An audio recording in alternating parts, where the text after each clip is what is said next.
2024 और कीजिएगा, क्योंकि इस खबर के जरिए पता चल रहा है कि अगर विपक्ष सक्रिय रहेगा, अगर मीडिया अपनी भूमिका अदा करेगी तो सरकार पर दबाव बनेगा, सरकार को एक्शन लेना पड़ेगा, सरकार को कार्रवाई करनी पड़ेगी। खबर क्या है आपकी स्क्रीन पर?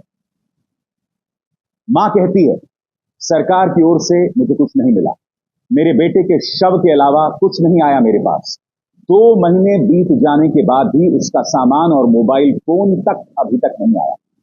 21 साल के जितेंद्र सिंह की मां सरोज देवी रोते हुए कुछ ऐसे अपना दर्द बयान कर रही है। भारतीय संसद में अग्निवीर के मुद्दे पर राहुल गांधी के सवाल और केंद्रीय मंत्री राजनाथ सिंह के जवाब के बाद हमने इस परिवार के पास पहुंचकर उनका हाल जानने की कोशिश की। अब गौर कीजिएगा दोस्तों, 5 जुलाई को जब जितेंद्र सिंह की मां से हम बात कर रहे थे, उससे कुछ घंटों पहले ही परिवार को जानकारी मिली कि परिवार को 48 लाख रुपए का भुगतान किया जा रहा है। प्रधानमंत्री नरेंद्र मोदी इंडियन टीम से मिलते हैं और राहुल गांधी मजदूरों से मिलते हैं। मजदूरों से वो मिलने के लिए गए थे और नई दिल्ली के मजदूरों से वो मिले। उसके बाद हाथरस के जो पीड़ित थे, हाथरस में भगदड़ कांड हो गया था जिसमें कि भगदड़ में 122 लोग अभी तक मारे गए हैं। आज भी उन्होंने एक चिट्ठी लिखी है, स्क्रीन पर मैं आपको चिट्ठी दिखाऊंगी जो आज राहुल गांधी ने लिखी है, और उन्होंने कहा है कि उनकी संवेदना सारे परिवार वालों के साथ है, लेकिन जवाबदेही वो फिर से एक बार योगी जी की इसमें तय कर रहे हैं कि मुआवजा नहीं दिया गया, जितना मुआवजा है वो पर्याप्त नहीं है। इस चिट्ठी की अगर आप लाइनें ध्यान से देखें, आपकी स्क्रीन पर ये चिट्ठी आपको दिखेगी, उस स्क्रीन पर आप देखें कि किस तरीके से राहुल गांधी ने इस मुआवजे के इशू को उठाया है और ये कहा है कि जो मुआवजा मृतक परिवारों को मिला है, दोबारा से परीक्षा का आदेश देना ठीक नहीं होगा, क्योंकि परीक्षा बहुत बड़े स्तर पर हुई है। यानी कोर्ट ने साफ कर दिया 23 लाख छात्रों से जुड़ा फैसला है, इससे पहले वह ठीक से तय करना चाहता है, तभी परीक्षा रद्द की जाएगी, अन्यथा नहीं। कोर्ट ने एक बड़ा अहम सवाल पूछा है, जब प्रश्न पत्र छपता है तब वो एनटीए को कैसे भेजा जाता है, इस प्रक्रिया में कितने दिन लगते हैं, कितना समय लगता है।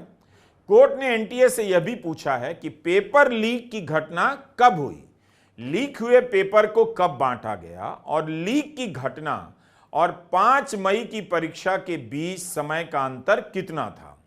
अगर कोर्ट इस महाराष्ट्र में जो चुनाव हो रहे हैं उसके अंदर बड़ी हालत दयनीय हो जाने वाली है भारतीय जनता पार्टी की, चूंकि असल परफॉर्मेंस उद्धव ठाकरे की, ओरिजिनल शिवसेना की अकॉर्डिंग टू देम अब आने वाली है कि महाराष्ट्र में हालात क्या होंगे।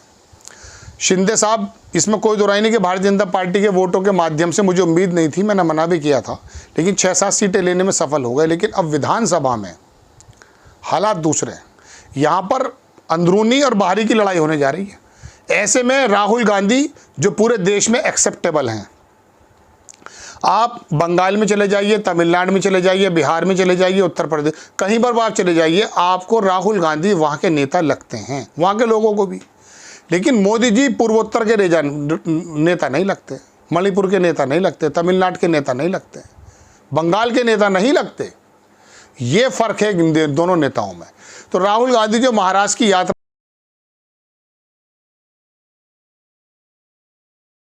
है और ये भाजपा के लिए कहीं ना कहीं झटका है। मगर हम बात कर रहे हैं दोस्तों महाराष्ट्र की, और महाराष्ट्र में न सिर्फ राहुल गांधी बल्कि उद्धव ठाकरे का मास्टर स्ट्रोक भी इस वक्त भाजपा को टेंशन दे रहा है। और क्यों, इसे आपको समझना पड़ेगा। उद्धव ठाकरे 2 बातें रख रहे हैं और इन दोनों ही बातों का जवाब भारतीय जनता पार्टी के पास नहीं है।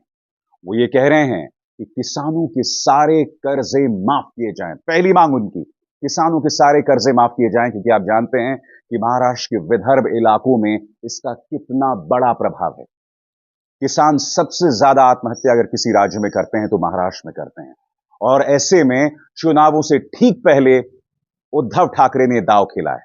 बात यहां नहीं रुकती है, वो केंद्र सरकार पर एक और मुद्दे को लेकर दबाव बना रहे हैं।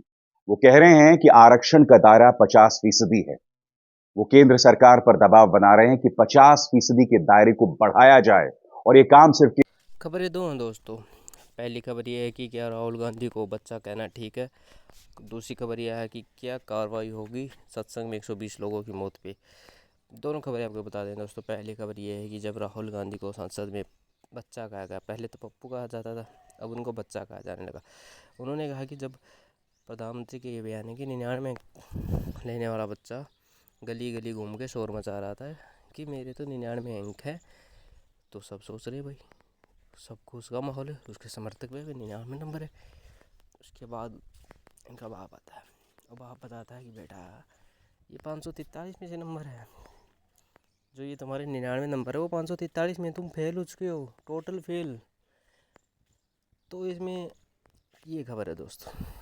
पर संसद में क्या नीट के एग्ज़ाम की चर्चा होगी क्या? बहस जब बीजेपी के सभी जितने भी राज्य थे वहाँ पर नीट का एग्ज़ाम फेल हुआ है दोस्तों, और क्या उन पे बात होगी? क्या ओम बिरला की बेटी बिना परीक्षा दिए IPS बन गई, क्या उस पर बात होगी? बातें नहीं होंगी दोस्तों, उस पर बातें कैसी हो सकती है?